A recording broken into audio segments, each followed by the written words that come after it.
கேரள மாநிலம் சபரிமலை ஐயப்பன் கோவிலில் பக்தர்கள் வருகை அதிகரித்துள்ளது. இது குறித்த கூடுதல் விவரங்களை நமது செய்தியாளர் ரமேஷ்குமார் வழங்க கேட்கலாம். வணக்கம் ரமேஷ்குமார், இது குறித்த கூடுதல் விவரங்கள் என்ன? கருணாதேவி கேரள மாநிலம் சபரிமலை ஐயப்பன் கோவிலில் மண்டல மற்றும் மகர விளக்கு பூஜைக்காக நடை திறக்கப்பட்ட நாளிலிருந்து இதுவரையிலும் கணிசமான எண்ணிக்கையில் பக்தர்கள் தரிசனம் என்பது மேற்கொண்டு வருகின்றனர். அந்த வகையில் கடந்த 2-3 நாட்களுக்கு முன்பு பக்தர்களின் வருகை மிக மிக குறைந்திருந்த நிலையில் மீண்டும் பக்தர்களின் வருகை என்பது அதிகரித்து காண முடிகிறது. குறிப்பாக நேற்றைய தினம் மட்டும் 97,932 பக்தர்கள் தரிசனம் என்பது மேற்கொள்ளப்பட்டிருக்கின்றனர். அதே போன்று இன்று காலை 7 மணி வரையிலும் 15,000க்கு மேற்பட்ட பக்தர்கள் தரிசனம் செய்யப்பட்டிருப்பதாகவும் தகவல் என்பது வெளியாகிருக்கிறது.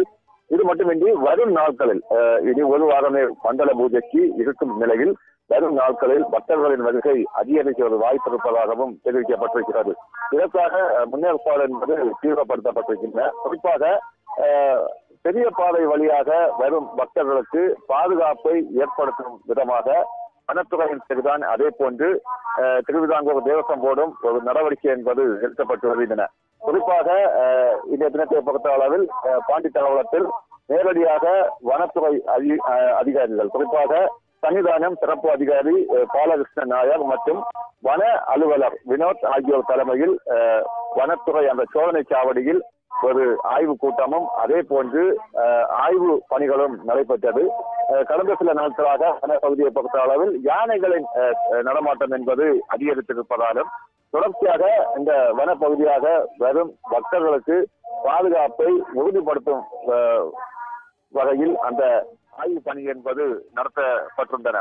ஏற்கனவே அந்த காட்டு யானைகள் தொடர்ச்சியாக சோதனை சாவடிகளும் வழியோரம் இருக்கும் தடுப்பு வேலிகளையும் சேதப்படுத்தி சென்றிருக்கும் நிலையில் பக்தர்களுக்கு காட்டு யானைகளால் எந்த தொந்தரவும் ஏற்படாத வகையில் அந்த ஆய்வில் அவர்கள் நடவடிக்கை என்பது எடுக்கப்பட்டிருக்கின்றன.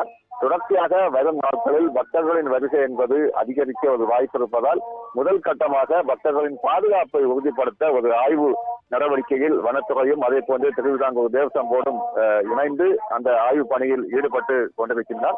அது மட்டுமின்றி வரும் 21ஆம் தேதி முதல் கேரளிய சத்யா எனப்படும் அந்த அன்னதான நிகழ்வும் நடைபெற இருப்பதால் அதற்கான ஒரு முன்னேற்பாடு பணியும் தற்பொழுது நடைபெற்றுக் கொண்டிருக்கிறது. கருணாதேவி, சபரிமலையில் பக்தர்களின் கூட்டம் அதிகரித்து வருகிறது. இது குறித்த கூடுதல் விவரங்களை வழங்கியமைக்கு நன்றி ரமேஷ்குமார்.